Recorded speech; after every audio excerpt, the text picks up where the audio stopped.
Kalau kerajaan kutip lebih RM3 bilion cukai dari rakyat tahun ni, soalan dia, kita dapat balik apa?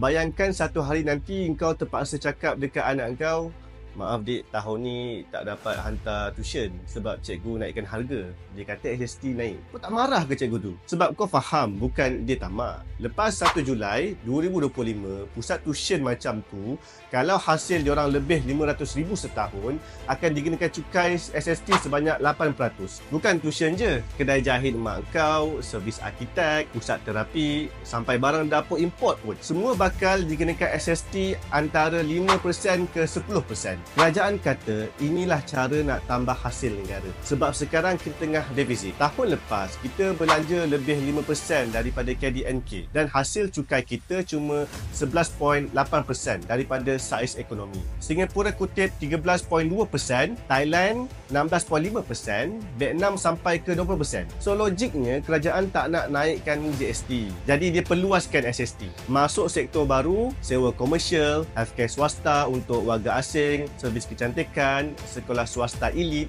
servis kewangan, pusat tuition, barang-barang macam strawberry, luar negara, minyak esensial, telefon pintar, mesin industri pun kena 5%. Barang mewah macam kaviar, jam tangan mahal, basikal lumba kena 10%. Tapi ekonomi bukan semudah kutip duit dan semuanya settle. So, bila harga servis naik, pengguna akan jimat. Bila orang jimat, bisnes kecil hilang pelanggan. So, bila bisnes hilang pelanggan, dia potong kos. So, buang pekerja atau tutup terus. So, akhirnya ekonomi akan jadi slow. Orang tak belanja sebab diorang takut. Dan kerajaan pun kutip kurang. So, this is the economic loop. Kau naikkan cukai, tapi kalau tak kawal kesan dia, loop tu makan balik ekonomi sendiri. Negara jiran tak main cukai lepas tangan. So, Singapore pun implement GST 9%. Tapi rakyat dia dapat rebate, voucher, cash payout, ikut tahap pendapatan. Thailand punya VAT dalam 7%. Tapi harga barang asas dia pun dia jaga. Vietnam VAT 10%. Tapi sektor penting rakyat macam pertanian, kesihatan, pendidikan, dia beri pengecualian. Malaysia pun boleh buat macam tu. Tapi kena mula dengan niat. Nak kutip untuk bina, bukan untuk bebankan. So, sekarang ni kita tanya, adakah SST ni berkesan? Jawapan dia boleh jadi kalau pelaksanaan dia kemas dan berpandangan jauh. Tapi kalau main umum je, tanpa tengok kesiapsiagaan rakyat dan peniaga, kita ulang balik kesilapan dulu waktu zaman GST